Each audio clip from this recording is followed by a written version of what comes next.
Vos dictaphone et vos stylos, il n'en est pas.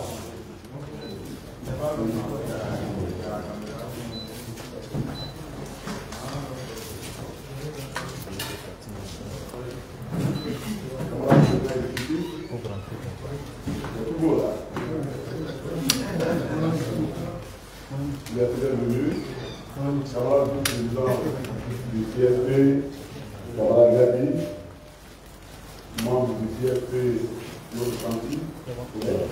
Bravo, hein? Bravo pour les assises des femmes. En tout cas, on est sorti d'avoir très regardé merci pour la mobilisation. Camarade Vincent, Pierre Lecourt, comme je l'ai toujours dit, on garde Pierre Lecourt, nous avons la capacité de soi, quand on était étudiant, on ne va pas nous donner le poison à dire, au Pierre Lecourt, pour des coups de pierre. Donc, pour la Pierre Lecourt, pour des coups de pierre. Monsieur le ministre, cher grand frère Malik, président de section, libéral, je ne vais pas dire président du CFP, la VPE, le camarade Monet Ayer, le camarade le professeur Chermet, le professeur Pierre Cupré, intervenu par les maîtres, Chermet, le professeur Pierre Cupré, président de nos cellules intellectuelles de notre parti, cher bon secrétaire général, secrétaire général adjoint, chers amis journalistes, je voudrais, à l'entame de cet exercice, au nom de la direction du parti, nous le ferons certainement, dans l'occasion plus solennelle, et comme ça, nous retrouvons compte des journalistes, nous tellement que nous vous souhaitons une très bonne année. À vous, nos dames, à vos familles, et surtout une année de paix pour la Côte d'Ivoire. Une année de paix pour chacun de nous, pour que nous puissions construire ce pays-là dans la logique de la paix, telle que nous l'avons pu prôner, gouvernement depuis 2011, et aujourd'hui, cette terre est chaque jour compromise, et à la fin d'une nouvelle année, à l'entame d'une nouvelle année, il est bon que nous puissions effectivement souhaiter à notre pays la paix. Tout à l'heure, le maître de cérémonie, mon Édouard, a donné l'ordre du jour. Nous allons aborder des questions. Ce sont des questions très importantes, c'est pourquoi j'ai fait que nous envoyer ce document là.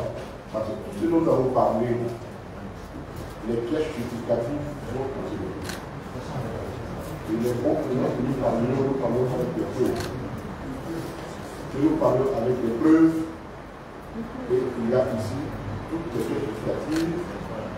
Les deux dossiers que nous avons parlé dans la gouvernance politique de RHDP, nous avons vu la question inacceptable de notre pouvoir, le braquage de national et de la détention d'une entreprise d'un camarade qu'on soupçonnait d'être proche de nous, on ne soupçonnait pas mais on était proche de nous, et on a détruit son entreprise. Ça fait partie des choses que nous allons aborder, et ce sont les pièces justificatives qui sont là. Pour que personne ne dise que nous avons inventé quoi que ce soit. En plus de cela, nous avons le rapport de l'ONU, dont le président a parlé à la dernière fois au Congrès central. Et que les personnes ont pensé qu'il était en train de, peut-être un fabricateur, il était en train de dire des choses qui ne sont pas vraies. Nous avons également un accord qui existe, qui est là. Nous allons en parler. Et en anglais, au moins il y a fait 10 ans au Ghana, je devais vous poser le document en anglais et en français. Donc c'était bon que vous ayez ces informations à connaissance des préliminaires qui justifient le narratif que nous allons faire.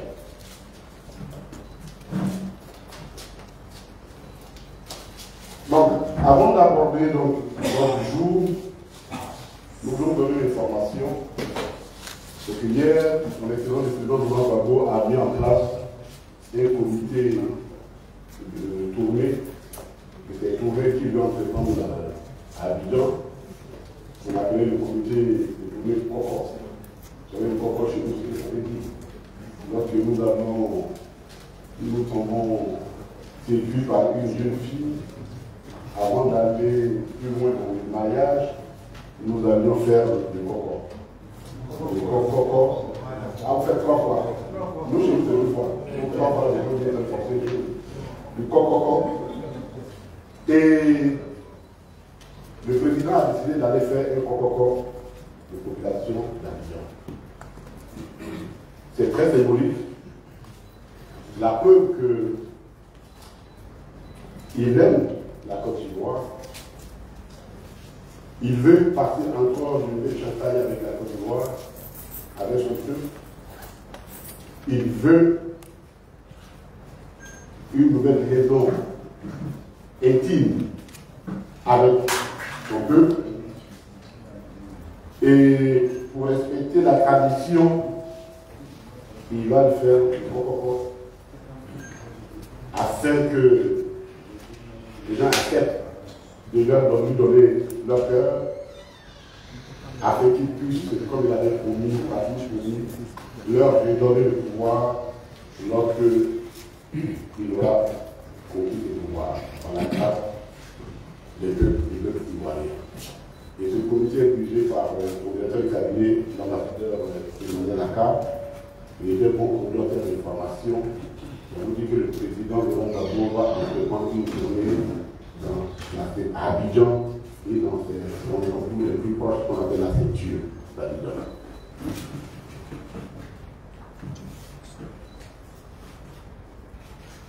Alors, tout à l'heure, nous avons demandé, nous avons souhaité une très bonne année à la Côte d'Ivoire parce que nous souhaitons que l'année 2025 contrat avec toutes les autres années de l'histoire de la Côte d'Ivoire. Depuis 1995, aucune élection en Côte d'Ivoire ne s'est passée de façon technique. Notre souhait peut bien c'est de faire en sorte que l'année 2025 casse cette emboulade même à l'élection qui plane sur la Côte d'Ivoire.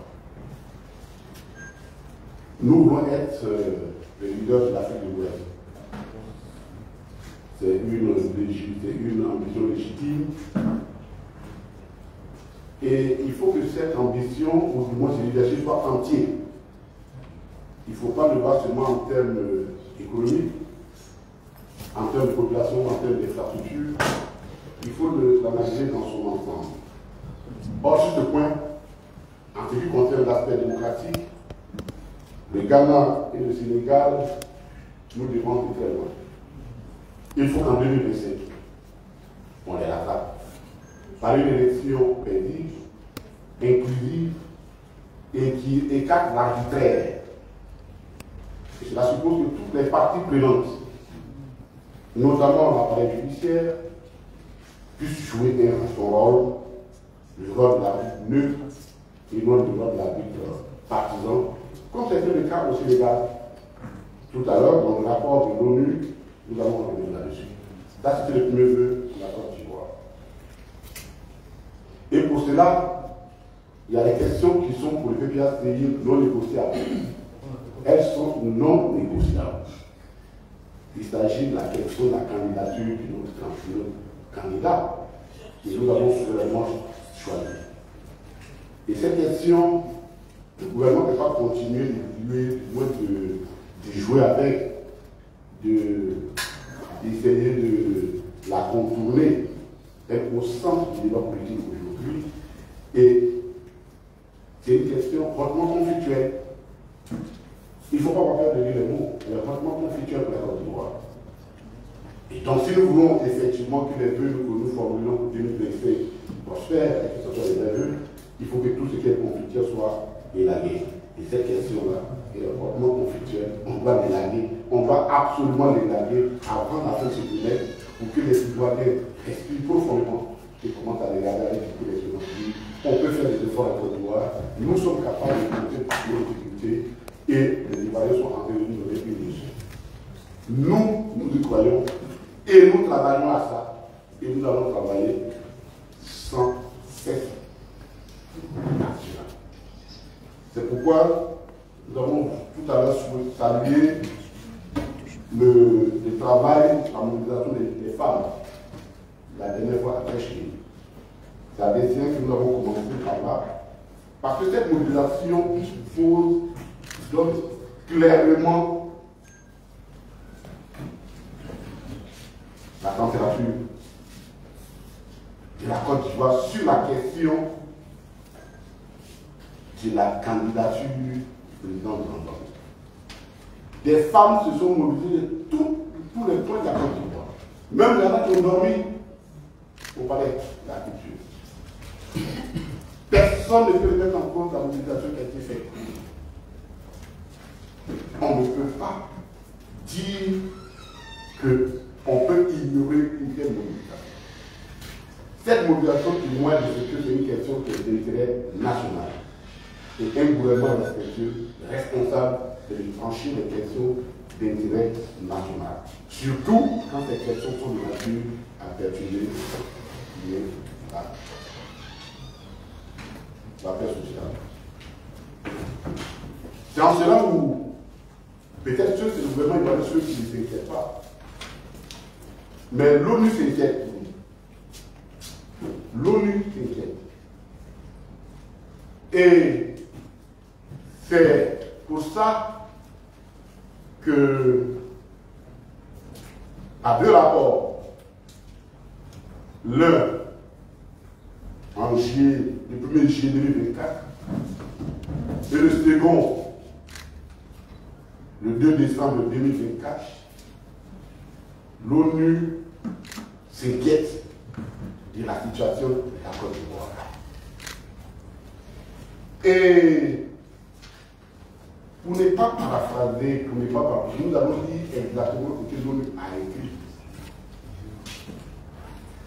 Au point 68 du deuxième rapport, voici ce que l'ONU écrit.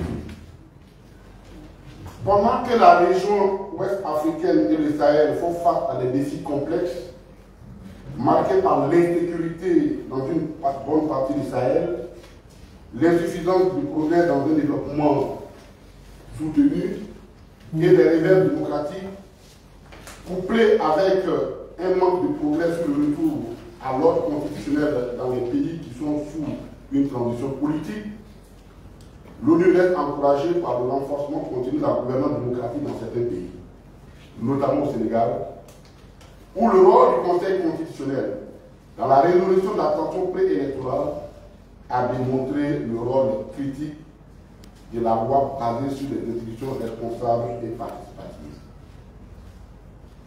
Le Ghana a aussi démontré la forte démocratie de ces institutions, y compris les choix des candidats à l'intérieur des partis. L'ONU salue l'effort de réconciliation nationale en Côte d'Ivoire et appelle cependant les participants et les organes de gestion des élections à s'assurer que les préparatifs ainsi que les prochaines élections de 2025 soient effectivement inclusives et participatives. Soit effectivement inclusive et participative. Ce rapport a été transmis au président de l'Angola. Le gouvernement ne peut pas dire qu'il n'a pas reçu ce rapport. Mais si l'ONU, en tout cas si le gouvernement, l'ONU a fait juste que ce rapport lui soit porté au président de l'Angola, en diplomatie, tout ne se dit pas, même l'État, parfois. C'est parce que la notion inclusive et participative renvoie effectivement à sa situation. C'est pourquoi quand le président a dit la dernière fois que l'ONU a saisi les autorités de ce rapport-là dont il parlait, il ne serait pas de la fabulation, c'est écrit noir sur blanc. On ne l'a pas envoyé à moi, on ne l'a pas envoyé à Damien Didier, ben, on l'a envoyé au président de l'Europe, ça veut tout dire. Ça veut tout dire. Et le gouvernement peut pas dire qu'il n'a pas reçu du communiqué. C'est pas possible. S'il dit qu'il n'a pas reçu, on va lui donner une copie. C'est pas grave. Donc, voici des faits qui étaient importants que nous, les religieux, avant d'aller plus loin dans nos débats. C'est des préliminaires importants. L'ONU s'inquiète. Mais quand on a dit ça, quand on a dit, le peuple a fait n'attend pas que l'ONU vienne mener la bataille pour nous. Ce message justifie tout simplement que notre combat est juste et que nous devons le mener jusqu'à son terme. Nous, on n'a jamais compté sur l'extérieur pour faire prospérer notre bataille. Le président nous a dit, battez-vous comme des orphelins. Donc, quand nous disons ça, nous ne disons pas que nous attendons que l'ONU vienne régler nos problèmes.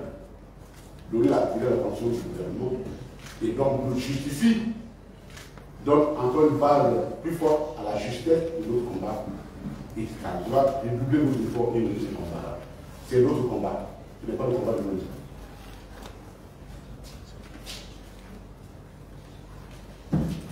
C'est précisément qu'en fait, nous allons aborder maintenant les deux sujets à l'ordre du jour.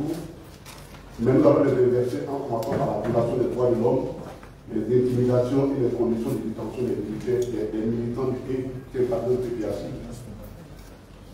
Parce que ces temps-ci, pour caricaturer les choses,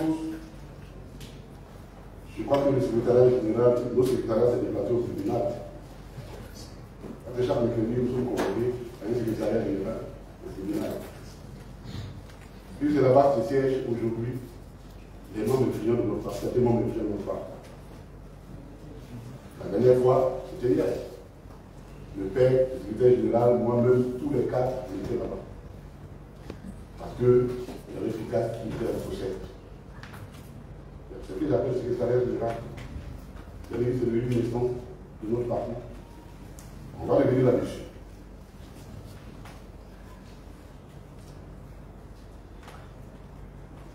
La violation des droits de l'homme et les intimidations des pro-Gbagbo. Depuis 2011, la gouvernance RHDP est restée constante sur cette question.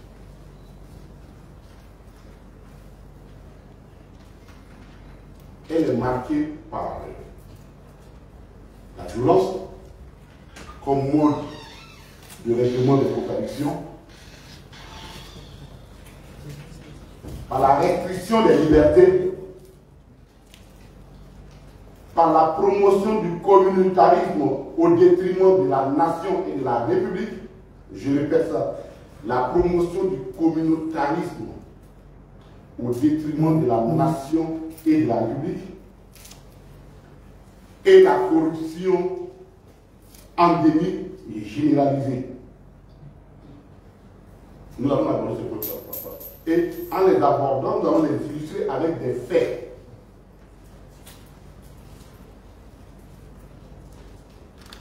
En ce qui concerne les restrictions des libertés, nous avons déjà parlé ici. Nous avons été focalisés par deux choses. La révision de l'article 185 du Code pénal. Aujourd'hui, cet article-là, à lui seul, il tue toutes les libertés en Côte d'Ivoire. On en a bien parlé. Cet article 185 est un délit de liberté d'expression dans ce pays. Et les députés du RHDP l'ont voté sans se soucier de ce qui est arrivé dans la question sociale. Aujourd'hui, reprendre des propos peut être considéré comme criminel. Et ça, je veux dire, ça n'a aucun sens. Sauf autres à vouloir museler l'opposition. L'article 185.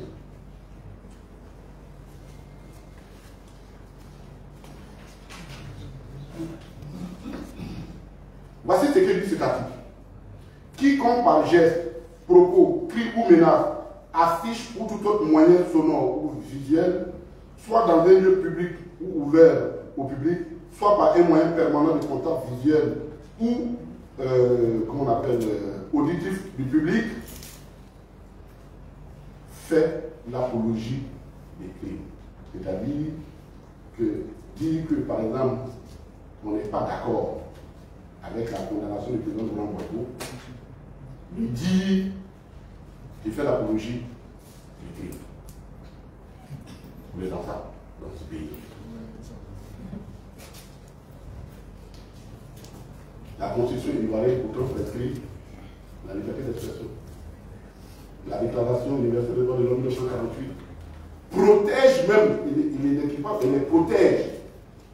Et pourtant notre Constitution renvoie dans son préambule à la Déclaration de 1948. Ça concerne l'opposition. Quand on a fini l'opposition, il y a la société civile. Donc ils ont pris leur ordonnance à eux, 2024, tiré 368 du 12 juin 2024, relative à l'organisation de la société civile. C'est un code pénal spécialement créé pour la société civile, non accommodant pour le régime. Et sur la base de ce texte que le gouvernement a supprimé tous les syndicats dans le milieu universitaire. C'est-à-dire, le gouvernement peut s'asseoir, sans même avoir recours à la justice, décider que telle organisation sociale, je ne veux la plus, il la banni. Telle organisation sociale, je ne veux pas, il la banni. Voilà ce que ça veut dire. Et c'est sur cette base-là que, prenant prétexte d'un crime commis par certaines personnes, aurait commis par certaines personnes proches de la FECI, qu'ils ont décidé que la FECI était devenue criminelle, et tous les autres syndicats étaient devenus criminels. La notion de la responsabilité pénale personnelle des esprits au RHDP, elle est devenue une responsabilité pénale collective. En 2024, c'est ce qu'il faut nous la série. Et donc, il n'y a plus de mouvements syndicaux à l'université.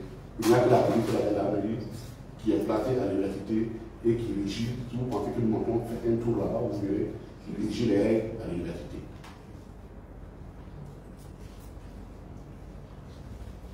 Et ils ont continué. Pourtant, à la 47e session de l'évaluation périodique universelle, d'abord des questions des droits de l'homme, la Cour a été sévèrement critiquée sur ça. Sévèrement critiquée. Et on leur a fait 22 recommandations pour remédier à cette situation. Mais comme le gouvernement ne voit rien, il est à la fois sourd et aveugle, il continue. Malgré les recommandations qui ont été faites. Parce que la communauté internationale s'inquiète de la dégradation des droits de l'homme en Côte d'Ivoire.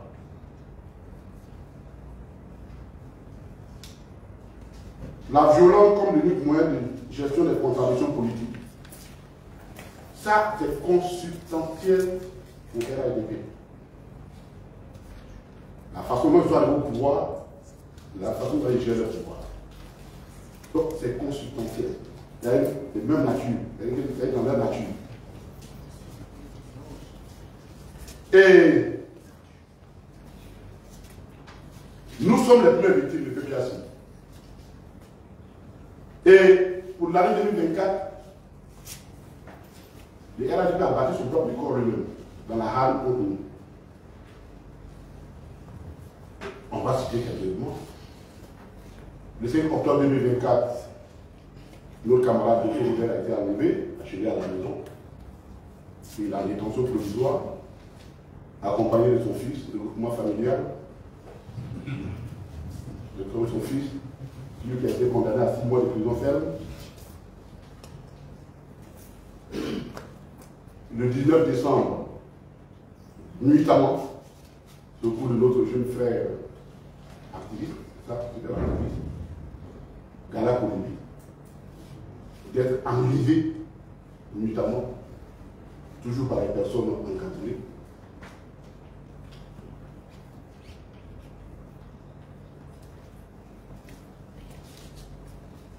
Le 21 août 2024, c'était les procureurs qui ont été condamnés à 2 ans de prison ferme. Candos Maou et Mohamed Touré, qui sont ces de Soro, à 2 ans de prison ferme et 5 ans de privation de leurs droits. Le PDCI a aussi dit que ça n'a pas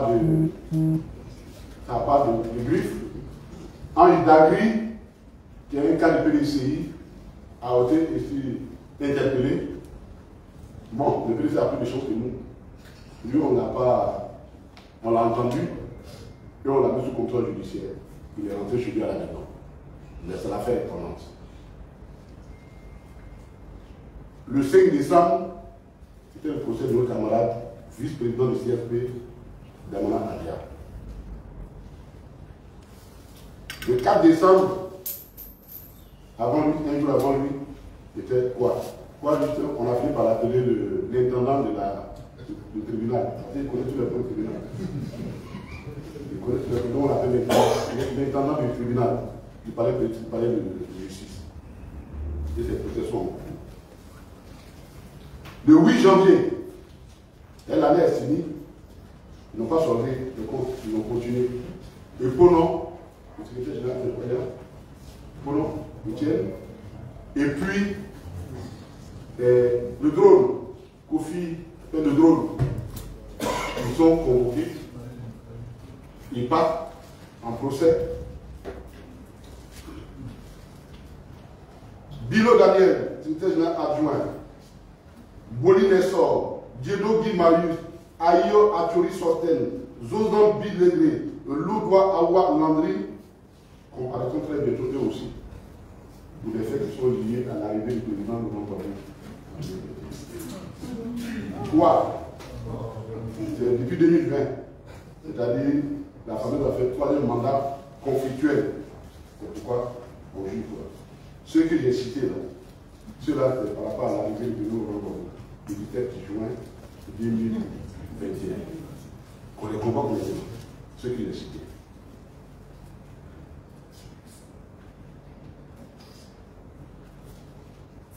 Alors, c'est peu de dire pour nous que, en tout cas, la justice est très active contre nous.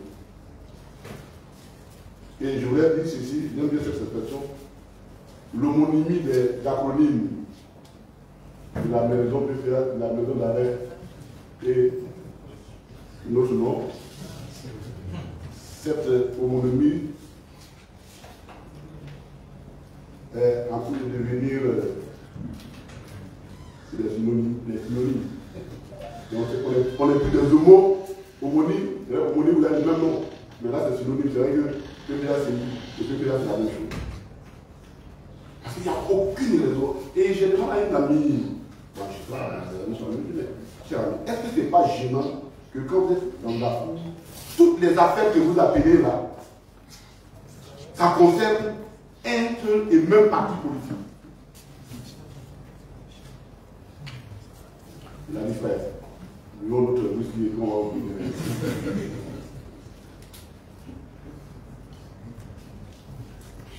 Pour nous, ce sont des procès politiques. Et c'est pourquoi nous devons saluer la mobilisation de la direction du PES et toute la direction pour accompagner nos camarades qui sont dans cette étape. C'est le procès du PPACI. C'est ni le procès de Picard, ni de quoi, ni de Bilo, ni de l'autorolève, c'est le PPACI qui est visé à la veille des élections. On veut nous fragiliser. On veut nous détourner de l'essentiel. Mais nous sommes incassables. Nous sommes un parti incassable.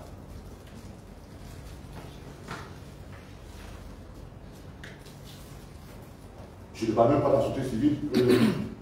La vérité, les gars qui sont en prison, condamnés à 6 mois, parce qu'ils ont marché contre la vie chère. La question de la détention de nos militants.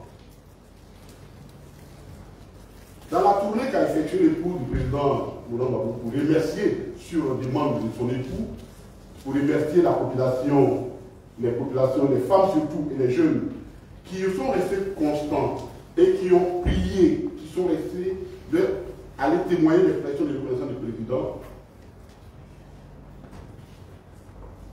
Lors de sa dernière rencontre avec les jeunes, elle a fait une révélation glaciale sur les conditions de détention de son époux à Congo.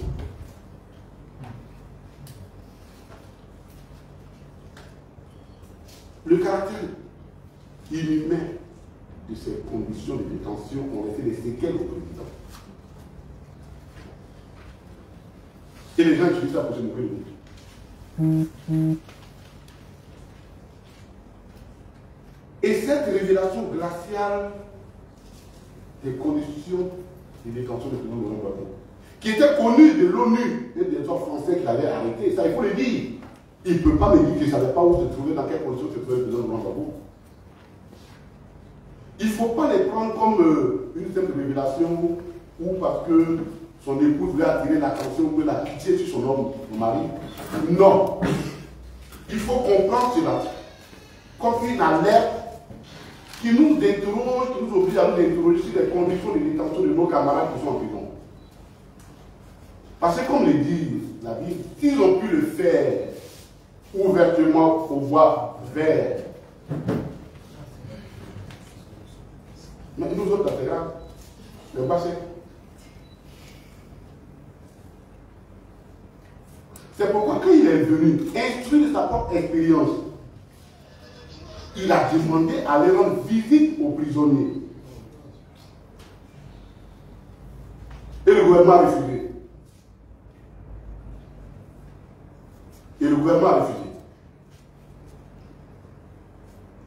Je rappelle que Gala a été interpellé et détenu sur la base d'une publication que le gouvernement juge diffamatoire sur les conditions de détention des jeunes qui ont été arrêtés pendant la marche de la vie chère. Ok. Donc, pour qu'on finisse, pour nous rassurer, la direction du parti a demandé à nos avocats de requérir un droit de visite à la direction pour aller nous-mêmes aller constater les conditions de détention de nos camarades. Voilà le sens de la révélation qui a été faite par l'épouse du président. C'était ça. Puisque lui-même, notre chef, les conditions dans lesquelles il a été arrêté, il y a même des rumeurs qui ont couru sur les conditions. Bon, on n'était pas là-bas, mais les gens, il y a certaines rumeurs qui attachent le décès de Mangaé, la mort de Mangaé, que son nom serait dû aux conditions de détention, d'arrestation de détention qu'il n'a pas supporté. Il en est mort dès qu'il est sorti. Donc il y a beaucoup de présomptions, nous sommes en droit de nous inquiéter sur le sort de nos camarades. C'est pourquoi ici, la direction du parti a demandé que nous allions, le gouvernement donne une fois pour que nous allions visiter nos camarades, y compris CK en scène, qui fait partie des derniers officiers qui restent encore en prison depuis 2011.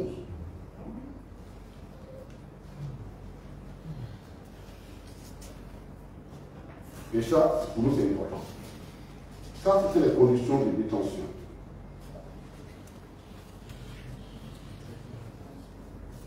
Maintenant, nous revenons sur la gouvernance du RHDP, du bilan. Alors, rapidement, on va le faire en deux étapes, parce que c'est trop long, on ne peut pas le faire en un seul jour.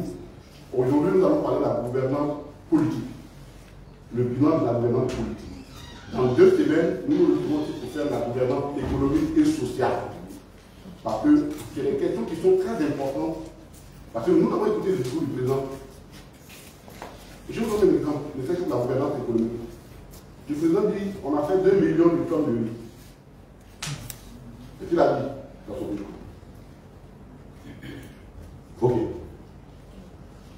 La consommation ivoirienne du riz, selon les statistiques, tout effectivement de 2 millions, 2 millions 3. C'est-à-dire que nous sommes, pour le président, autosuffisants. Mais la vie, c'est même nous avons démontré que ce n'est pas possible, puisque la Côte d'Ivoire est la première importatrice de riz en Afrique. Si on s'autosuffit, comment on peut être premier importateur de riz en Afrique? On va le dire là-dessus la prochaine fois. Vous dites qu'il y a tellement d'incohérences que lorsqu'il parle, ce qu'il nous reste, c'est de faire attention et après d'aller s'asseoir pour faire des recherches et les incohérences sautent d'elles-mêmes et deviennent visibles d'elles-mêmes. Mais pour le moment, nous allons parler de la gouvernance à la fois au niveau national et au niveau international. Le président a fait son bilan. Nous sommes un parti d'opposition, nous faisons notre bilan. Le bilan. Politique interne. Premier point, la promotion du communautarisme au détriment de la République. Là, nous insistons sur ça. Le communautarisme est défini comme la tendance à faire prévaloir des spécificités d'une communauté, des communautés ethniques, religieuses, culturelles, sociales au sein d'un ensemble plus vaste. C'est comme ça que M. Robert définit le communautarisme.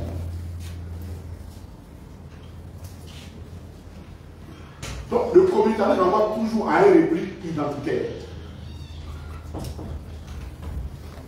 Il renvoie toujours à un repli identitaire. Et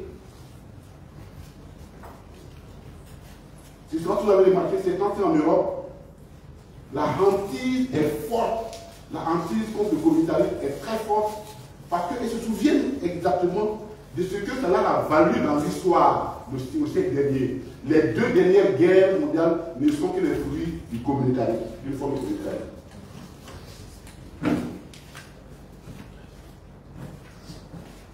Le nazisme,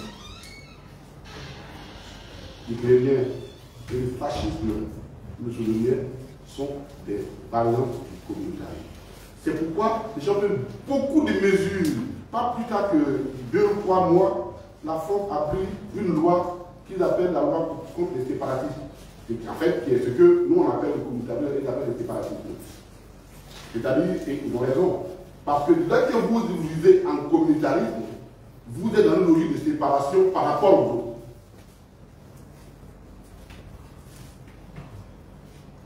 Or, le communautarisme, c'est l'idéologie dominante du RAD. C'est l'idéologie du RAD. Et plus nous avançons vers les élections, les discours et les actes prouvent de façon surabondante ce regain du communautarisme. Et nous allons donner des exemples.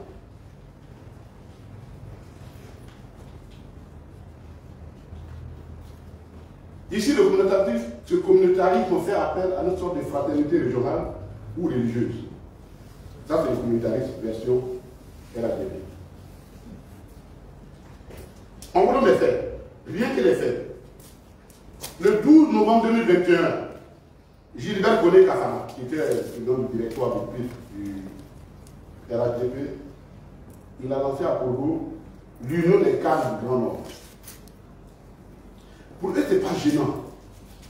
Mais un parti politique, c'est-à-dire, au moment où nous étions au pouvoir, on décide de créer l'Union des grands cadres de l'Ouest. C'est quoi ça? Il dit non, c'est pour des actions de développement. Mais vous êtes dans le pouvoir. Qu'est-ce que votre union va apporter de plus que le gouvernement ne vous doit pas encore donner? Mais au numéro, quand on a regardé, tous ceux qui étaient là, enfin moi, ils ne m'ont pas appelé. Ousmane, peut-être qu'ils t'ont appelé. Malik, peut-être qu'ils t'ont appelé. Bon, enfin, ils ne nous ont pas appelé. Donc, eux là, nous, on n'est pas concernés par le développement du Nord. C'est le développement politique. Les cas de RATP pour le Nord. Quand on a vécu la crise qu'on a connue en Côte d'Ivoire, on ne peut pas faire la promotion d'une telle chose. C'est inacceptable.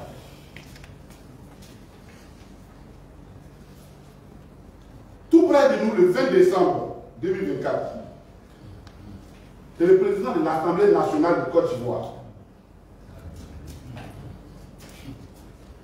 qui s'en va dans une administration importante de la Côte d'Ivoire pour aller parrainer la sortie d'une organisation religieuse au sein des douanes, qu'ils appellent ça Komodo, qu'on appelle ça Komodo, ou comment on appelle Commando. Et il a dit, je disais le président de l'Assemblée nationale, dans un pays laïque, mais vous imaginez un seul instant la douane, quelle douane on aurait si tous les chrétiens, avec toutes les variantes évangéliques, tout ce que vous pouvez imaginer, chacun contribuait et puis et à soi vous n'est pas et la région à soi vous parce que moi je la courage de dire que lui il a la soupe pour lui. Mais comment on peut accepter une telle situation? Et le président de l'Assemblée nationale a dû passer par toutes les formules pour essayer de couvrir, mais c'est difficile de donner une forme carrée à une tête, c'est pas possible. L'accord de triple, l'accord de quadrature du sexe, ça ne marche pas. Ce n'est pas acceptable. Et c'est passé. C'est passé. La question qu'on s'est posée, qu'est-ce que cette association apporterait de plus en termes de valeurs professionnelles et éthiques aux fonctionnaires de la douane que ni leurs pratiques personnelles, c'est-à-dire le fait qu'ils vont à l'église ou à la mosquée personnelle, ni les lois de la République ne leur donnent pas. Quelque chose. C'est un démembrement des RATP dans la logique communautaire.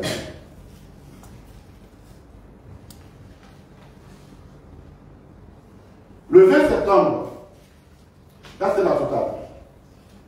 On en a parlé ici. C'est-à-dire dans l'État de Côte d'Ivoire, le RATP partout au pouvoir a créé une plateforme d'accès aux emplois uniquement sur ces militants. C'est-à-dire que le RATP lui-même au pouvoir, il se fait concurrent, il crée une association qui fait concurrent à le gouvernement dans ses missions régaliennes. J'ai écouté avec amusement le jeune Fadiga, qui est promoteur, qui nous a dit que toute l'opposition ivoirienne manque de maturité. Parce qu'il justifiait cela. Je dis, bon, vous savez,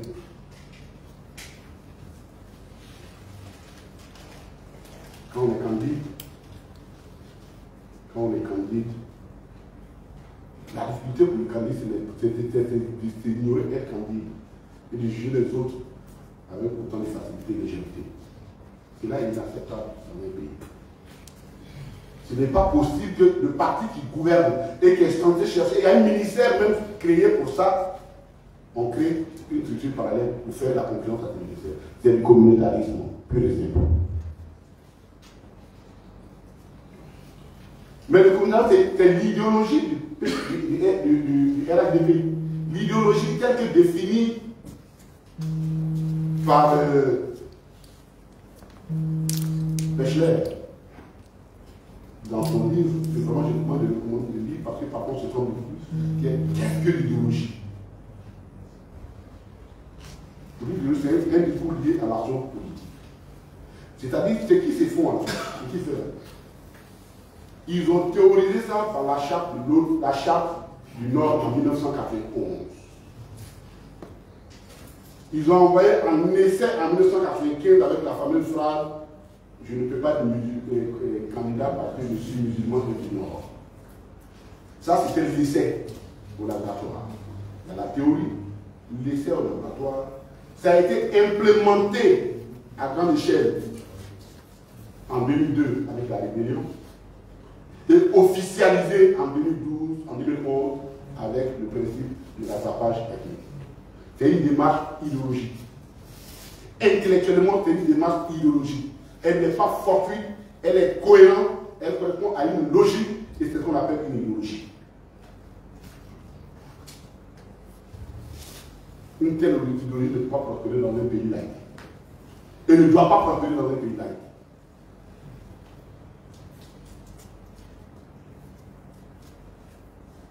Et vous comprenez pourquoi le RHDP ne peut pas faire la réconciliation. Parce que réconcilier, c'est de mettre ensemble. Mais si tu es dans une logique séparatiste communautariste, tu ne peux pas être communautariste et en même temps rassembleur. Donc tu ne peux pas faire la réconciliation.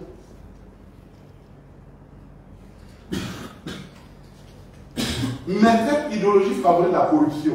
Et c'est le deuxième point. La corruption. Ça encore des faits. En 2024, les records ont été battus. Le 25 octobre 2024, le groupe d'action financière, qui est l'organisme dont on a parlé, a rajouté la Côte d'Ivoire sur la liste et le Liban sur la liste grise. Sur sa liste grise. C'est-à-dire la liste des pays peut-être. C'est-à-dire où manifestement il y a des raisons de s'inquiéter sur le fruit, sur l'argent sale. Or, qui parle d'argent sale parle d'argent sorti des crimes et de la corruption. Et quand on entend que la corruption est un crime, je rappelle, je me suis amusé à chercher le code civil pénal chinois, j'aimerais entendre parler. Dans le code pénal chinois, la corruption des hauts cadres de l'administration est punie plus que le meurtre. Oui. Parce que tout simplement les Chinois dans les philosophie estiment que quand tu prends l'argent de tout le monde pour toi seul, tu vises à tuer tout le monde là. Et c'est plus important que tuer une personne. Et là-bas, la conscience, c'est la pendaison. C'est le code pénal chinois. Je suis allé donner des recherches pour le trouver. Et donc, la liste grise, qui veut dire que le pays a reculé. Le pays n'était pas sur la liste grise. En 2024, le pays a rejoint la liste grise. Ça veut dire que le pays a reculé. Là où les pays comme le Sénégal en sont sortis. Nous avons joué le Bangladesh, l'Afghanistan, et puis tout ce que vous savez. Et encore, on peut comprendre que la situation de leur pays est telle que, évidemment, lorsqu'il y a des troubles, et l'économie souterraine prospère. Mais encore, tu vois, c'est la fonction de la gouvernance du RHDP.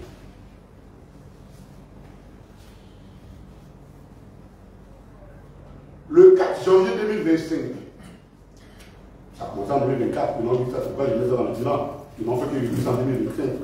Une dépêche de Reuters, reprise par RFI, annonce que 50 000 tonnes de sel de cacao auraient franchi la frontière ouest du pays pour être revendues en Guinée et au Libéria.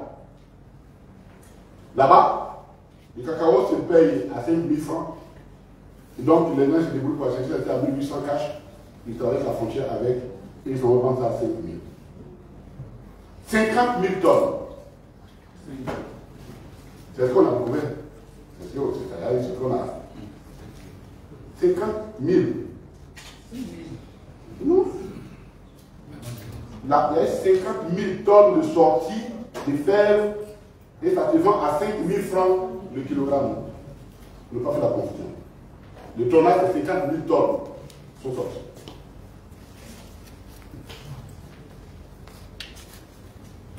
Comme toujours, le gouvernement attend quand c'est ça, maintenant il sort, et ils ont pris maintenant une décision, une mesure militaire, une opération militaire qu'ils appellent le code VU 322, pour dire qu'on va sécuriser la région, et on a diplômé Et cette fraude met en évidence toute la complicité de la hiérarchie locale, qu'elle soit militaire, administrative et policière, mais des grâces, ce ne sont que les menus fréquents d'une telle opération. Parce que eux ils sont à l'ouest. Mais comment se fait-il que RFI annonce encore que à Féké,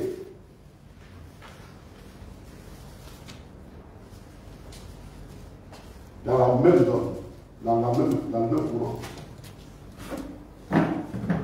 ils ont attrapé un camion, il dit ah, c'est ils sont trop en état parce que c'est le dernier camion.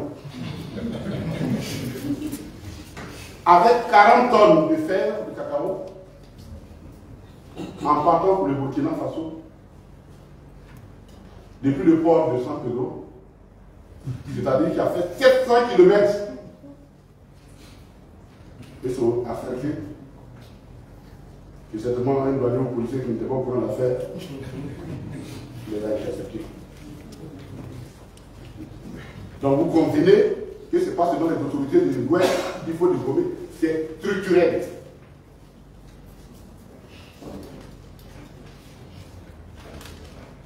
Mais une économie de contrebande ne peut prospérer que là où il y a la corruption. Ça, c'est la règle économique de tout le monde. Ce sont les règles primaires d'économie. La contrebande et la corruption sont totalement liées. C'est des sœurs jumelles. Même si c'est à moi.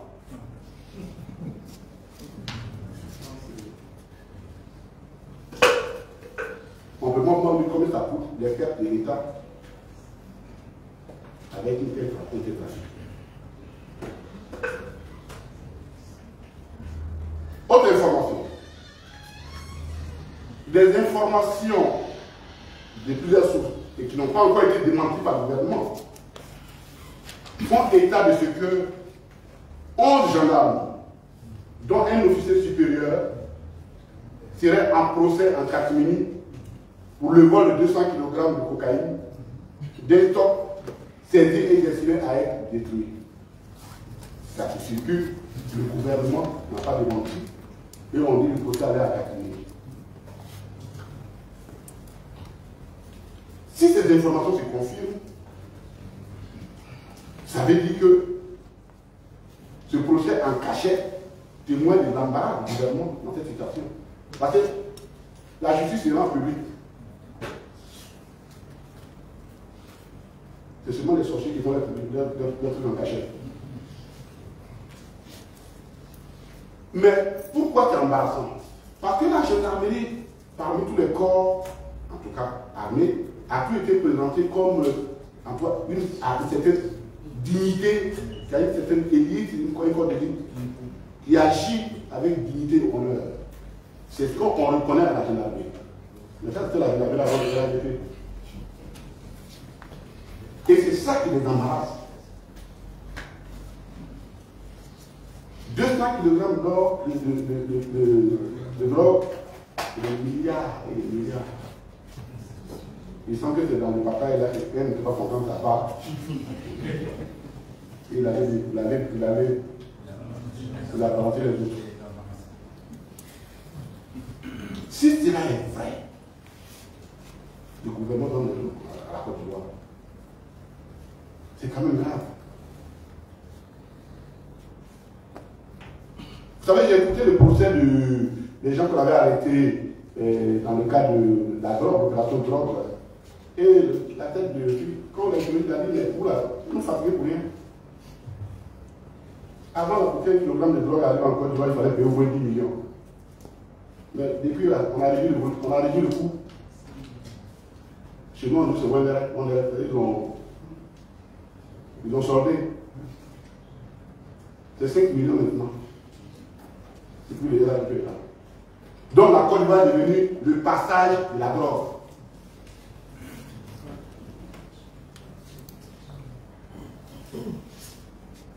Parce que les gendarmes ne peuvent pas s'amuser à un jeu comme ça s'ils n'ont pas, ils ne se rendent pas compte que ça se faisait avant.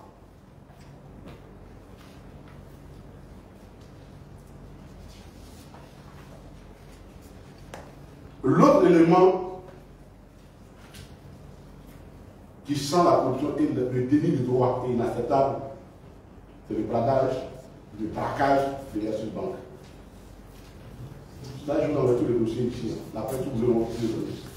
Je ne veux pas le mot parce que Théo Gaï, qui est votre confrère, a fait un article qui est tellement bon que le reprendre même, je lui dénaturer les faits. Je crois que je dois l'avoir ici, le Théo Gaï. De quoi s'agit-il? C'est-à-dire, nous, dans le Far West, on ne fait pas ça. Avant, on ne faisait pas ça. Où un Django arrivé et puis il rentre dans la ville, il dit bon, moi je suis le chef depuis la banque de la banque. Et puis il s'est assis là.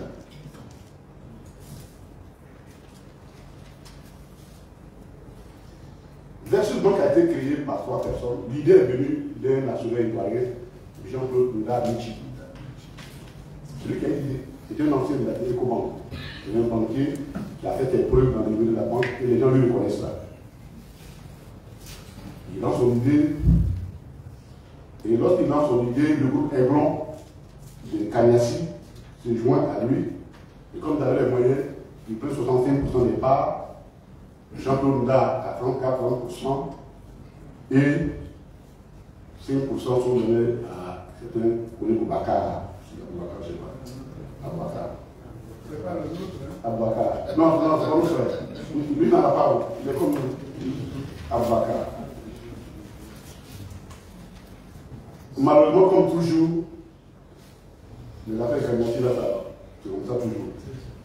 Ça n'a pas duré. L'actionnaire majoritaire a déclaré faillite. Et si l'actionnaire majoritaire déclare faillite, ça veut dire que la banque va avoir des problèmes.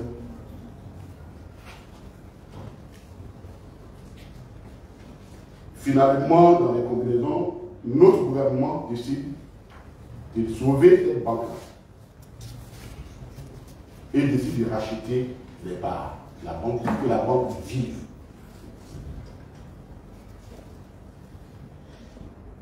Et il y a une convention qui est signée entre l'État et nous. L'État, notre État, le gouvernement et l'actionnaire majoritaire. Parce que, Jean-Claude Nda, puisque les actions de Kanyasi avaient été reprises déjà par un groupe suisse,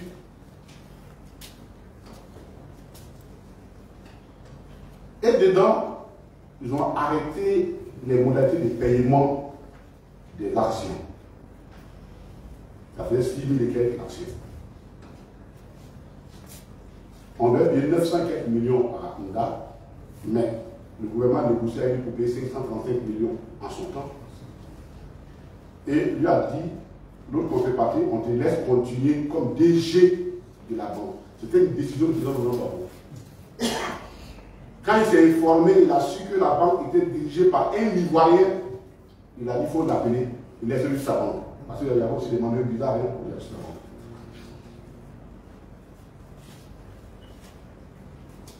La banque a commencé à avancer. Mais l'actionnaire qui avait racheté, majoritaire qui avait racheté, lui aussi a abandonné le truc en cours de route. Du coup, le gouvernement n'a plus le choix que de reprendre la banque en main pour sauver ce qui devait être sauvé. Mais dans la convention, il est clairement écrit à l'article 7 de la convention qu'en cas de non-paiement, à la date indiquée, la banque revient de plein droit, les parts reviennent de plein droit à Jean-Claude Nda, les 30% la deviennent de plein droit. La convention c'était en 2009, mais comme c'était en cours d'année, on n'avait pas de budget, parce que le budget de l'État, c'est le budget. C'était des coûts qui n'étaient pas budgétés. Donc, on avait programmé faire le paiement en 2010. Nous tous, on le croit que c'était parti dans ce pays. Donc, le paiement n'a pas eu lieu à la date indiquée. À partir de ce moment, la condition résolutoire de plein droit qui était inscrite s'applique automatiquement. Étant entendu qu'en droit ivoirien, comme partout, si on est encore dans un pays de droit, la convention, c'est la loi des partis. Donc c'est la loi qui pose le coup d'État et dans le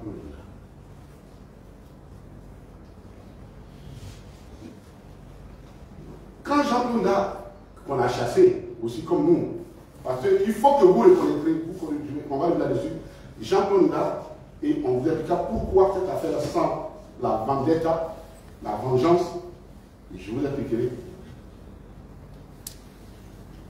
Jean-Claude Nda, donc, revient en Côte d'Ivoire et par 2 courriers, comme c'était stipulé dans l'air, saisit le gouvernement pour dire payez-moi mon argent. En 2014, le gouvernement fait comme s'il n'entend pas. À partir du moment-là, il fait valoir le droit de résolution, c'est son droit.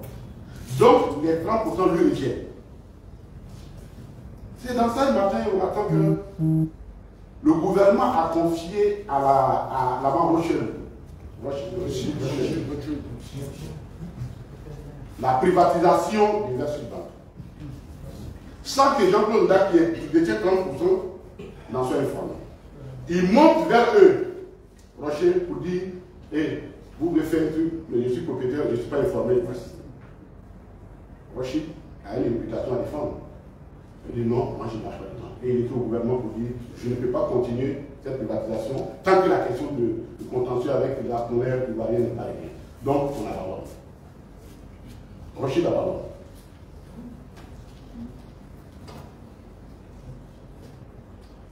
Le gouvernement qui veut tout faire par une bataille en force décide de traduire Jean-Claude Nda devant la justice en référé, jour, et on dit chaque jour que Jean-Claude Nda s'opposera, s'il s'oppose à l'action de la privatisation, il doit payer 100 millions de défense par jour. Il saisit le tribunal, c'est le gouvernement qui saisit pour demander des défenses en référé, une action référée. Le juge des référés dit qu'il ne peut pas passer cette affaire, et il se déclare incompétent. Et il met même les dépens au gouvernement. Donc, l'affaire est là. L'affaire est là. Le gouvernement va essayer de faire cette vente-là forcée à la CNPS. Mais la CNPS dit, moi je gère la retraite des privés. Je ne peux pas engager ma retraite des privés dans une affaire avec ce contentieux. Parce que tout le monde entier en parle. Et la CNPS écrit une offre. Et alors, c'est nous, notre retraite, la CGRAE pour nous là. C'est ça qu'on voit, on oblige la CGRAE à acheter la compte. À 11 milliards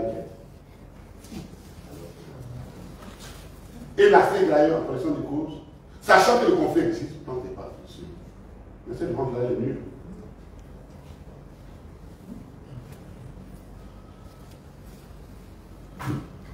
Le mieux, le président du comité de privatisation qui suit l'affaire quand il est venu, quand il s'informe de l'affaire, devant les médiateurs de la République, dit que Jean-Claude Nda a raison parce que ce qui se passe, c'est comme si on veut le spolier de ses droits et ce n'est pas acceptable. Christian Kofi, qui était le président de la comité de privatisation, quand il a fait dans la mairie, on a mis un nouveau. Je vais faire vite. Dans les phares, c'est pas facile de faire le droit. Il y a une opération, les gars, ils avaient braqué une banque dans le Far West. Et puis le chef bandit a demandé de partager l'argent à quelqu'un. Lui, il était très bête, il a partagé l'argent en 3 parts égales. Le chef bandit l'a tué. Il a donné une deuxième de partager. Il partage en 2, il donne une grande partie au chef bandit, et puis le reste il partage entre les 2 autres qui viennent. Il l'a tué. Le chef bandit l'a tué. Et le dernier qui a compris la leçon, quand il a dit partager, il a pris tout l'argent, il a donné. Il a donné au chef bandit. Alors le chef bandit suivi, et puis il dit, mais qui t'a appris à faire un petit beau partage? Et ce sont les 2 qui sont pour la finance. Donc, le nouveau gouverneur, le nouveau, comment on l'appelle, le président, qui sait, parce parce que lui, il était le cabinet, il connaît toute l'affaire, mais conscient des problèmes qu'il y a, conscient des difficultés qu'il y a, décide de dire que non. Nous, on reconnaît qu'on vous doit l'argent, mais on va vous payer au prix de 2009. Ça ne passe pas. Une nation, ce n'est pas une obligation. Une nation, ce n'est pas une obligation. C'est dans ça qu'est matin que notre frère, je sais, c'est fait des choses très raison. D'abord,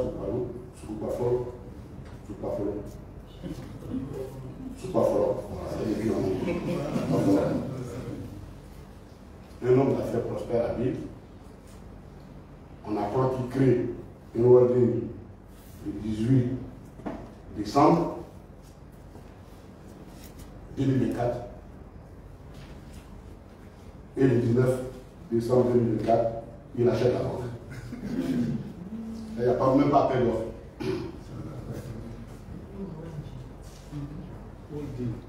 C'est pas possible ça.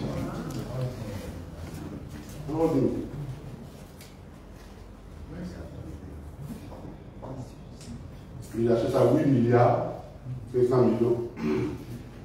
Les actions qu'il avait été bien vendues, c'est-à-dire les 32% de l'État qui restait éléments à 8 milliards, alors que la CNPS avait acheté 47% à 11 milliards. Mais c'est du communautarisme. C'est du communautarisme plus que c'est. Mais le communautarisme, il faut faire très attention. Tous ceux qui connaissent M. Koné disent de lui que c'est un monsieur honnête, qui a une très bonne réputation. Il n'aime pas les coups bas.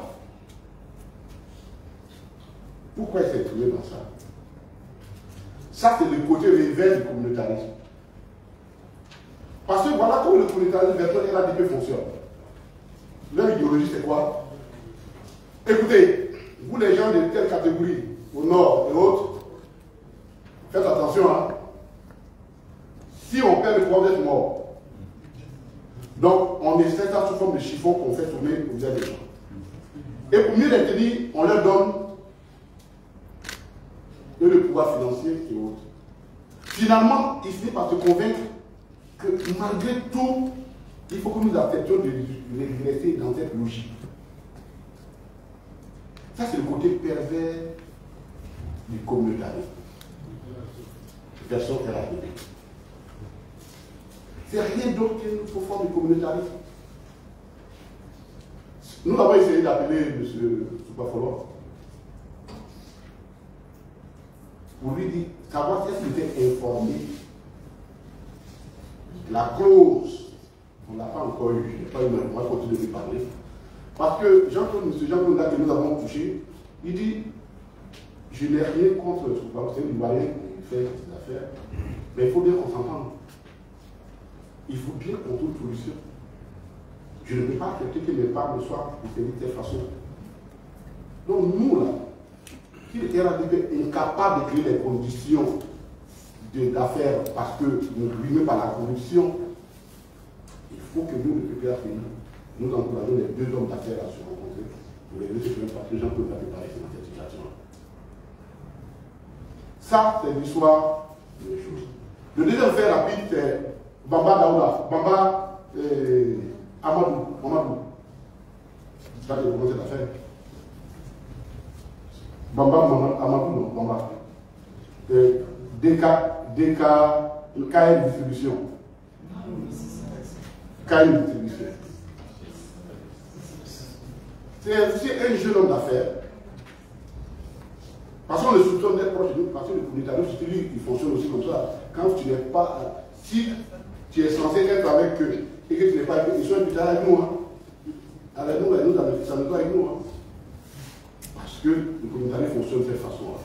Et lui, il était ce qu'on appelle dans le langage courant le dépôt de Brativoire. Dépositeur, c'est-à-dire qu'on veut déposer les boissons, il vend. Et il avait commencé à prospérer. Et il décide donc, lui, de créer sa propre marque en important des produits énergisants qui ne sont pas produits par Brativoire, pour dire les noms, parce que non. Et il va déposer ses marques à Louaki. Au Cameroun, on lui décerne tout, il a tout. Il commande ses produits. Les produits arrivent. Et puis un matin,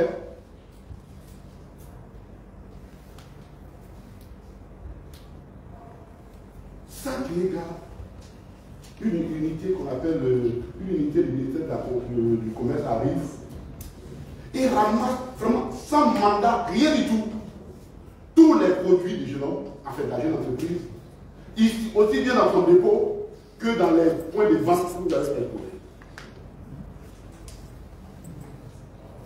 Mais vraiment une démarche illégale, elle est illégale parce que nous sommes allés chercher les textes qui fondent l'unité, qu'il appelle l'unité de lutte contre la contrefaçon, l'unité nationale de lutte contre la contrefaçon, qui est attachée au ministère.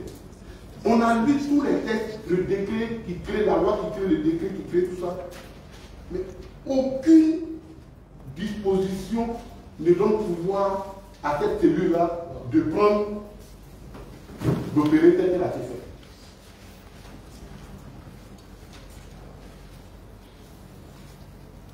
Aucune.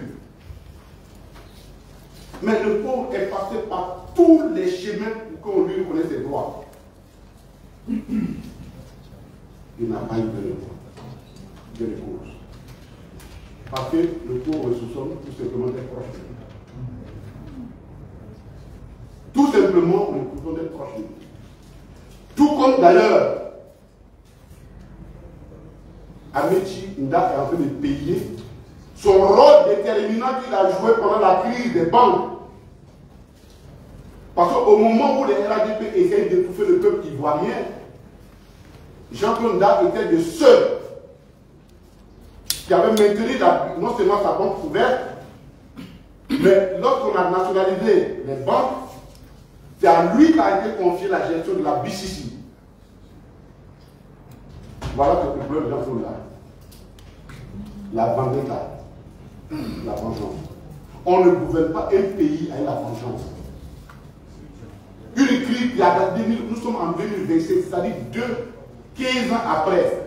Si nous sommes incapables de régler ces problèmes-là, il y a un problème. C'est que nous avons perdu en nous l'humanité. Jean-Claude Nda ne fait que payer le prix de son engagement auprès de nous.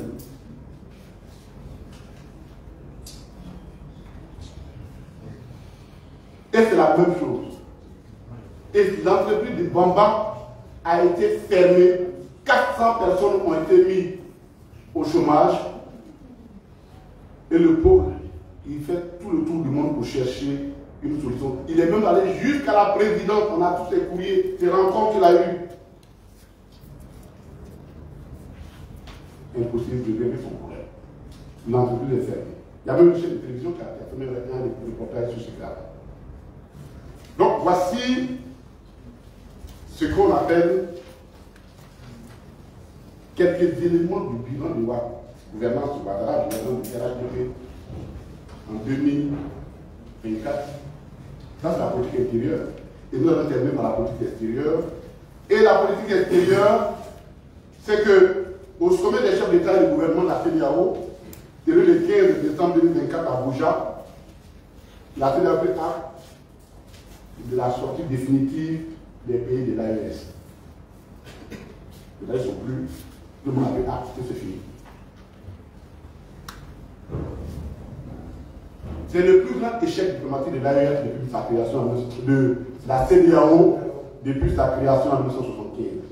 Que 3 membres quittent automatiquement et définitivement l'organisation régionale. Tout régional. Mais pour beaucoup de personnes, cet échec est imputable à 3 personnes, 3 personnalités. Le chef de l'État ivoirien, l'ancien président chef d'État du Sénégal et le président, l'actuel chef d'État du Bénin.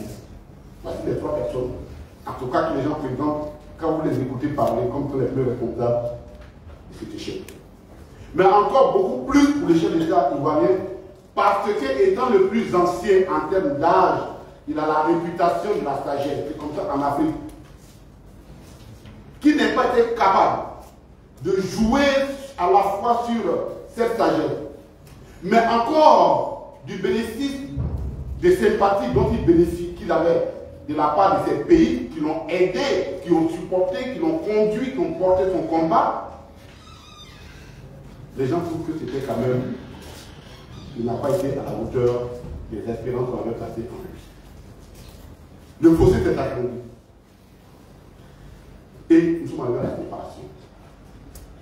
C'est d'autant plus incompréhensible que finalement, dans cette affaire, sur on se demande qu'est-ce que la Côte d'Ivoire a gagné. Elle n'a rien gagné, mais elle a perdu. Le port autonome d'Abidjan, selon les révélations qui ont été faites par le Centre d'études perspectives, le port autonome d'Abidjan, déjà en avril 2024, avait perdu 7% de son trafic, avait chuté de 7% à cause de la crise qu'on a ouvert avec l'aviation. Pendant ce temps, les pays comme Lomé, le port de Lomé, les gâteaux se sont accrus. Et donc le trafic s'est détourné de la Côte d'Ivoire, de l'intervention s'est détourné de la Côte d'Ivoire et maintenant c'est avec le Togo. Quand nous savons que notre port était parmi l'un des ports les plus importants quand nous gérons la Côte d'Ivoire, et au lieu nous regardons l'éclatement du port autonome, on se dit, mais pourquoi ce gâchis? Qu'est-ce que nous avons gagné? Surtout qu'en prévision du renforcement des flux avec les pays de l'Interland, le gouvernement avait en prévision le port sec, qui était en train de travailler sur le port sec de Ferté. Bon, pour créer le port sec à Ferté, ceux à qui viennent avec la veille là-bas, ils font parler avec eux. Le port sec, là, c'est pour cultiver du maïs ou pas dedans. Et donc, les travaux du port sec traînent parce qu'on n'a plus d'objets. On se pose la question, mais qu'est-ce que la Côte d'Ivoire a gagné dans cette bataille-là? Et du coup, finalement, on commence à donner raison à ceux qui pensent que la Côte d'Ivoire agit sous le compte d'une puissance étrangère. Parce que si vous n'avez rien gagné, on n'a rien gagné. Au contraire, on a perdu. Pourquoi nous avons agi comme ça? Grand échec international. Parce que quand on va être leader, notre comportement doit témoigner de notre volonté de leadership.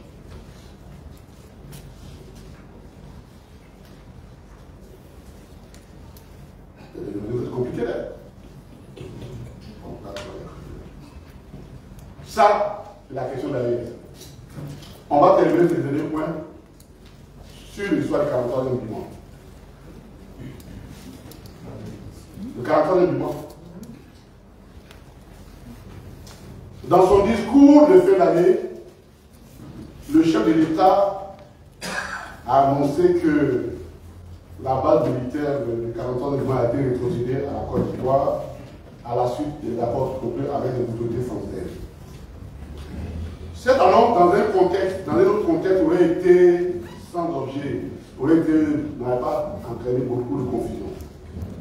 Or, cette annonce est intervenue après ce qui s'est passé quelques années avant à l'effet de l'Aïe, mais immédiatement après l'annonce faite par le gouvernement sénégalais et le gouvernement tchadien. Donc ça a créé une certaine confusion dans l'esprit des gens. Au point où RFI lui-même, notre France 24, dans son édition écrite, le président de la Côte d'Ivoire demande le retrait des forces françaises. Vous prenez ce jour-là les blancs bandes de volants là, comme ça c'était écrit. Donc, les gens là me disent, ah, vous voyez, vous parlez de nous là, on est panafricanistes, nous aussi, nous aussi.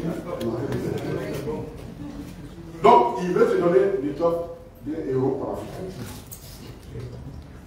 Or, mais la situation est totalement différente.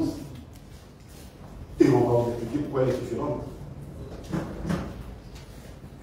Et c'est certainement d'ailleurs cette sortie-là qui a effarouché Macron au point d'avoir perdu son latin diplomatique devant ses diplomates la dernière fois.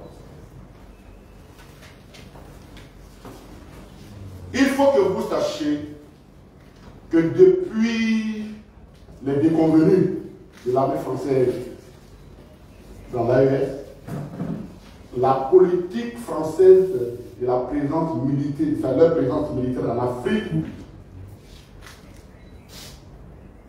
a commencé à être révisitée. L'objectif est étant présent, mais en camouflage. On est présent, mais sous forme dans le camouflage. Et donc, parmi le camouflage, consistait à diminuer non seulement l'effectif des militaires en Côte d'Ivoire et au Sénégal, mais symboliquement de garder les militaires français, mais dans un camp qui ne porterait plus leur nom.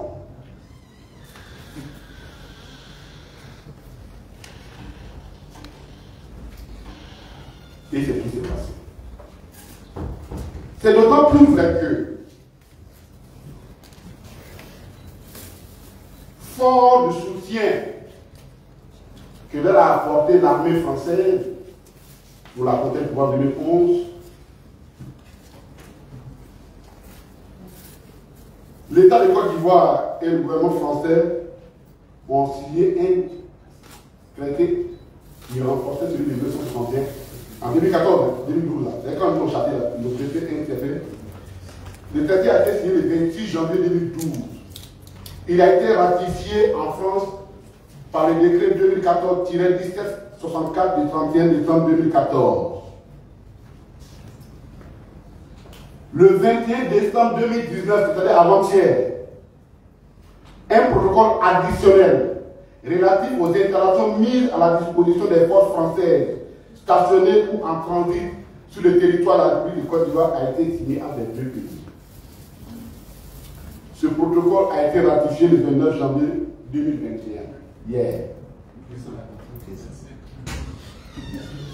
Et que dit ce protocole? Article 3, relatif à l'escale aérienne à la disposition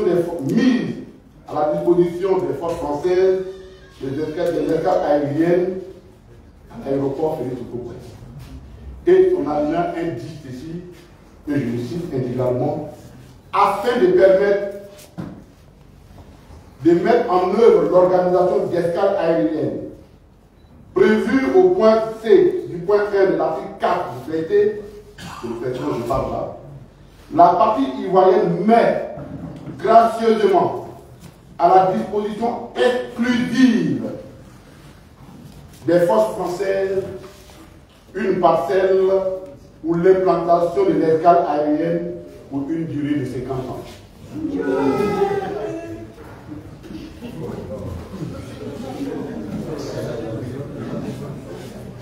On regarde pas. Vous n'avez pas compris.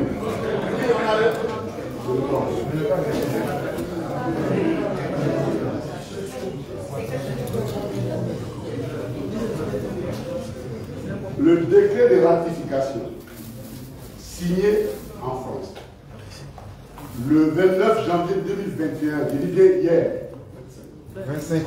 21. Vous comprenez? Et qui révèle le protocole additionnel au traité dit ceci en son article 3, alinéa 1, afin de permettre de mettre en œuvre l'organisation d'escale aérienne prévue au point C du point 1 de l'article 4 du traité, la partie ivoirienne met gracieusement à la disposition exclusive des forces françaises une parcelle pour l'implantation de l'escale aérienne pour une durée de 50 ans. On a compris? Est-ce qu'on a compris ça? Donc,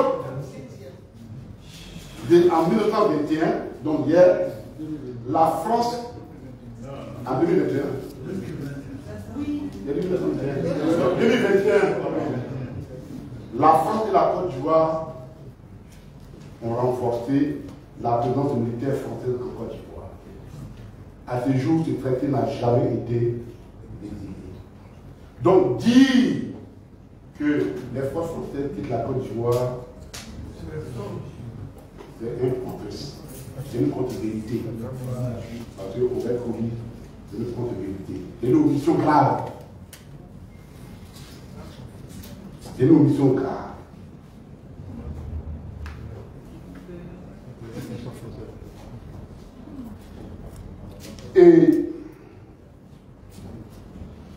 Mais pourquoi le chef d'État a communiqué de cette façon? C'est parce que, en tout cas, c'est que ces militants ont perçu, il veut profiter aussi du héroïsme qu'on accorde à tous les panafricanistes. Il veut bien en profiter. Il veut la communiquer comme ça. Mais c'est faisant, il reconnaît implicitement que la présence des militaires des forces étrangères en Afrique est anachronique. Puisqu'il est obligé de, en communiquant comme il le fait, il veut s'attirer la sympathie. Ça, il faut qu'il sait que cette présence-là, si elle existe, elle entraîne plutôt de l'antipathie. Voici la logique qu'on peut tirer. La matrice, il confirme que la matrice politique réelle actuellement en Afrique, c'est la souveraineté du peuple. Et sur ce point, une fois encore, son excellent le président Laurent Gbagbo a eu raison. Trop tôt. C'est pourquoi chacun est tiré au fil de ses limites. Le meilleur parti se mérite. Au total, et je finis par là, la décision, nous avons dit que on a la deuxième partie, elle est aussi c'est l'économie, on ne peut pas la présenter aujourd'hui. Parce qu'elle est encore plus détaillée, elle touche des questions essentielles. La Côte d'Ivoire, on va le faire présenter. Mais, lorsque la politique est défaillante, tout ce qui décline la politique est défaillant. Tout ce qui décline la politique est défaillant. Et la situation économique n'est pas meilleure. Les écrous de la Côte d'Ivoire ont besoin d'être révisés vraiment. Le président Laurent Gbagbo l'a promis. Le PPACI travaille à cet effet. Une fois encore, bonne et heureuse année à chacun et à chacune de vous. Fatim, vous venez d'écouter la tribune du PPACI qui a été faite aujourd'hui par le ministre Justin Koné-Katina pour s'adresser au régime RDR, mais aussi à toute la population de Côte d'Ivoire. Vous savez, toutes les 2 semaines, chaque jeudi, la tribune du PPACI est tenue par le ministre Koné-Katina. Et cette tribune-là a déjà été trichée par le PDCI RDA, elle a aussi été trichée par le RHDP. Et c'est bien. Parce qu'un bon parti politique, c'est celui-là qui vient avec des idées innovatrices. Et grâce à ces idées innovatrices, tous les autres partis prennent et ça permet aux partis d'opposition et même le parti au pouvoir de travailler plus en plus pour les populations. Mais ici, tout ce que le RHDP est en train de faire a été décrypté par le PPACI. Le discours d'Alassane Ouattara en fin d'année et aussi son récent discours où il nous a dit qu'il sera candidat parce qu'il est jeune et parce que c'est encore en pleine forme. C'est-à-dire celui-là qui nous disait il y a quelques années qu'un homme de 70 ans, 75 ans ne peut plus faire les mêmes choses qu'un jeune est aujourd'hui à 83 ans, mais il a la force plus qu'un jeune. Alassane Ouattara, avec sa demi-douzaine de cadres qui peuvent aussi le succéder, a finalement été celui qui est lui-même la demi-douzaine de personnes à se succéder lui-même. Et je comprends certaines personnes qui disent laissez le monsieur faire encore un dernier mandat. À l'instar de Camille Makosso, où nous avons suivi, il est en train de dire que Alassane Ouattara peut faire un dernier mandat de 5 ans quand il a déjà fait 15 ans. Un peu comme si c'était un royaume. C'est ça en Afrique aussi. Premier mandat, on est président. Deuxième, on est président. Mais après le deuxième, on prend go et on devient le roi. Et le roi veut faire 1, 2, 3, 4, voire 5, 6, 7. Et ceux qui parlent aujourd'hui en disant c'est un dernier mandat, vous faites comme si vous n'avez pas compris. Le monsieur, il n'a pas envie de faire 1, 2 mandats. Il a envie d'être là jusqu'à sa mort. Et on le comprend. Parce que s'il quitte le pouvoir, tout de suite il sera poursuivi pour les crimes qu'il a à commettre dans la rébellion et avant. Parce que beaucoup de sociétés civiles se sont déjà constituées même aussi pour porter plainte contre Alassane Ouattara et contre tout son parti politique. Donc on sait aujourd'hui que si ces gens ne sont plus au pouvoir, ça sera de la catastrophe, ce qui va arriver au RHDP, et on sait qu'ils n'auront pas les capacités de résister comme les résistants ont résisté pour le président Laurent Gbagbo. Donc pour nous, c'est un peu normal qu'ils se battent comme ça. Mais c'est un peu être naïf pour ceux qui essaient de nous faire comprendre que non, Alassane Ouattara aujourd'hui, un bon président, laissez, il va faire ci, il a fait ça. Non, non, non, non, non, non, non, non. J'ai envie de dire que pour ceux qui lisent toutes les presses françaises, il y a un article français qui vient de sortir en disant que sous Alassane Ouattara, la Côte d'Ivoire vit uniquement sur les fonds internationaux. Si ce n'est pas par les prêts des pays étrangers, c'est aussi par les investisseurs internationaux qui détiennent la richesse du pays à 80% aujourd'hui. Et c'est très délicat, c'est très dangereux quand un homme a constitué toute la vie d'un peuple sous les forces de l'extérieur. Et c'est justement parce qu'il est étranger lui-même qui fait ce genre de choses. Mais aujourd'hui, est-ce qu'il est encore étranger? Parce qu'on dira, il est burkinabé, mais est-ce qu'il est encore burkinabé aujourd'hui? Bah non, il est ivoirien, il est devenu ivoirien, il est ivoirien. Donc aujourd'hui, les Burkinabés ne peuvent même plus l'accepter. Et ce genre d'homme politique, c'est terminé. La team, vous avez écouté la tribu du PPACI. Donc moi, j'ai dit félicitations au ministre Koné Katina, félicitations au président Laurent Gbagbo, félicitations à tous ces partis, mais surtout, les mobilisations et la tournée générale du président Laurent Gbagbo annoncée dans tout le pays. La team, faites un partage maximum sur cette vidéo-là.